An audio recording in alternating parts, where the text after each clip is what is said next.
Having patience is like having abs. You either have them or you don't.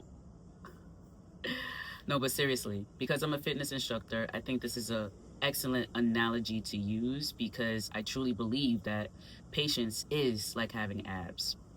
For example, I often get told a lot by my clients, I don't have abs. And the truth of the matter is that everybody has abs. Abs is a muscle group like any other muscle in our body. The only thing is that you might not see your abs because that depends on how often you exercise, right? So your abs are there, they're just underneath a layer of fat and skin. And in order to see your abs, you might need to lose some weight. And then you also want to make sure that you are exercising and growing that muscle group so that it's very apparent to you and then to the rest of the world. I look at patience the same way. It's not different.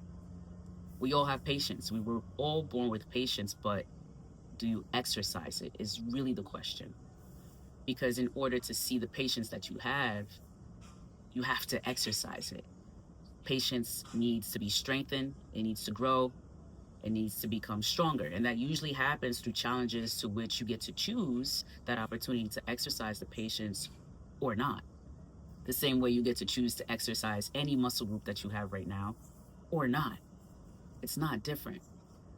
And you see, this became very apparent to me when I really started to look at my belief systems, when I started to look at my mindset, because our mindset really starts to permeate when we're children. The way that we see and hear others operate, we choose to adopt for ourselves, and we get to either walk through life with those concepts or we get to change them.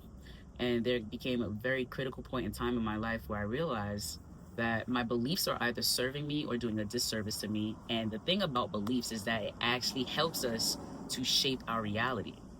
And so, based on what we believe, is the way that we operate, and the way that we operate is the way that what we believe appears into our reality so that we have the opportunity to operate that way. Okay? So, it became very, very important to me to look at all of my beliefs and especially the things that I was saying. Like, do you actually listen to yourself when you're talking? Do you hear yourself affirming that you don't have patience? Because if you are affirming that, then that has to be true, and that's what's appearing in your reality. Is circumstances that's proving that you don't have patience, even though you do. You're just choosing not to exercise it. That's it. And so when I started to actually look at this more, I started to really take up the opportunity to exercise patience in a moment. And what did that look like for me? Sometimes that looked like responding more slowly, listening faster, listening more, speaking softer, thinking before speaking rather than reacting. And I noticed that these things that I started to do actually gave me one thing that I was really looking for all of the time. What's up, brother? How you doing? Very good. How about yourself? Pretty good. Good. I didn't want to. And what I realized is that when I started to take different actions is that I got a different result. And it was a result that I also didn't realize was something that I could give to myself. It was peace. I thought peace came from external things, things on the outside. I didn't realize that's something that I could give to myself because peace is directly tied to patience along with some other things. You see, when we are impatient, when we're choosing to be impatient, we are handing over our peace to whatever circumstance that is, and then we blame the circumstance instead of actually noticing that we have the opportunity to. Good morning, Alex. Good, thanks. Good to see you. We're actually giving over our peace to the circumstance or the obstacle that's challenging us instead of taking the opportunity to practice more patience and realize that something that's very important when it comes to being patient or impatient is that this disrupts our nervous system. Okay, it disrupts our balance. When we are impatient, we are letting ourselves and everyone else know that we are out of balance. And the only person that's responsible for keeping ourselves in balance is ourselves. Hence why ourselves, right? Self means that you have the responsibility of taking care of this thing. And so you have the responsibility of keeping yourself in balance. And if you keep yourself in balance, you realize that you get to maintain your peace. Anytime we realize that we're being impatient or that our mood is changing because of some external circumstance, that is just letting us know that we are moving from a neutral space into another space on the spectrum of homeostasis, of having balance, right? And, the other end of the spectrum is going to be excitement, and maybe that's a really great thing. Sometimes it's not. Excitement and anxiety can actually live in the same space sometimes and feel the same way. So maybe that's a good thing. And then if it's going this way, it can also feel like disappointment, upset, anger, right? Annoyance, irritation, dissatisfaction. Those are all a part of being impatient. Resistance. We don't want this thing. We want it to stop. And we want the thing that's seemingly causing that disruption in our balance to cut it out.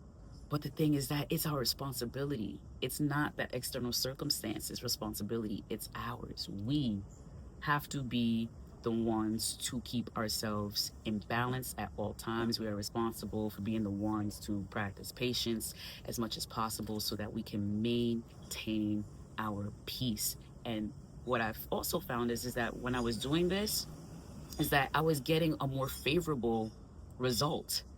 When we're impatient, we usually exacerbate or increase how much discomfort we're feeling, how much resistance there is, how much dissatisfaction there is. And these are all disappointing things, seemingly, but that we're creating ourselves because we create and shape our reality by what we believe about the circumstances that's happening outside of us. So it is a very vicious cycle of impatience because we're not choosing the opportunity to exercise it. I thought this message was really important because, I hear this a lot in different spaces, and this is something that I was able to overcome for myself and has really helped me to grow, especially in relationships that's really important to me.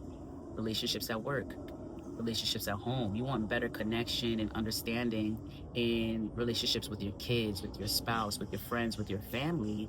It's going to require you to take the opportunity to exercise patience. When you have more patience and more understanding with what's happening around you, you get to actually see how you are contributing to that. And you get to ultimately be the end contribution to the result, how that thing is going to turn out. It means everything to someone about how you're going to respond to something that they're sharing with you or telling you, or the way things seemingly are happening. It doesn't need to be that that's the end result. You need to understand that the way that you're responding to that thing actually shapes the result, the end result. So practice exercising more patience. And the only time that you actually get the opportunity to do that is during the challenge, right? When a challenge arises to which we get to choose to either be patient or impatient, is during the challenge. That is your opportunity to exercise, to practice patience. And so next time something comes up and you feel your nervous system shifting, right? You feel that balance, you feel the resistance rising within you. Remind yourself, oh, Coach Shay told me that this is the opportunity to practice patience. I have it, it's right here. So now I can go ahead and breathe, listen, think about the outcome that I want, and respond to the outcome that you want. What is going to work in your favor? How are you going to approach this thoughtfully, mindfully, instead of reacting quickly, which is a previous pattern that you already know is not going to get you the end result that you want. So the things that keep showing up in your life, when you want that to change, remember that change starts with you. It starts inside of yourself. How you choose to respond to those circumstances and situations is going to shape your new reality, the new outcome, those fresh and desirable circumstances that you want. It starts with you and how you're practicing patience. So remember, you have patience. Stop saying that you don't. You have to cut out the affirmation that is confirming what is a disservice to you today, now. Pay attention to what you're saying, because everything that you say is affirming your reality. It's affirming your identity. So it's affirming self. If you're saying I am an impatient person, you are affirming that identity, and nothing can change because you have affirmed that. Even if you don't believe right now that you are a patient person, I am becoming a more patient person is an affirmation that could be helpful. So now that you know that you have some patience, you could become more patient, right? So you can become more patient, right? It is an act of being, and it's also giving you the affirmation that exactly what you want is coming. Become. So take the opportunity to become more patient in circumstances to which you're not. And if you, there's going to be things that comes up to which it just, you react quickly based on past patterns, or it's a new challenge that you haven't dealt with and you're impatient. Sometimes we're impatient, and that's okay. However, also know that it's okay to give yourself grace and to learn from that moment. Man, I wasn't able to be patient in that moment. How come? What was the trigger? And if this came up again, how can I handle it differently? Or if I could go back, what would I have done differently? Those two things are going to help you for the next challenge that comes up, to which you're going to need to practice patience again. And hopefully next time you'll be more successful, right? More successful. Don't pigeonhole yourself to some expectation that might be unrealistic at this time. Allow yourself to grow into that new identity as well, right? It's like training on a new job or training in the gym. It's new. So you're going to get better and better over time. And then guess what? You're going to impose new challenges on yourself because you're going to be self-aware. You're going to be graceful. You're going to be compassionate to yourself and to others. That's giving you the opportunity to practice. Remember that patience is directly tied to your peace, and you are 100% accountable for the amount of patience that you're going to exercise. So you're also directly accountable for the amount of peace that you're able to maintain in your life. It's the same way you can't exercise someone else's body. You can only exercise your own. You're accountable for your own body. So it's the same thing with patience. Remember, you have patience because you have abs. You have abs because you have patience, right? Okay, don't forget that analogy. If you also like more coaching, there's also a link to my Stand store where you can schedule some one-on-one virtual coaching with me. And so you can click that link down in the description box as well. And until next time, I'll see y'all later.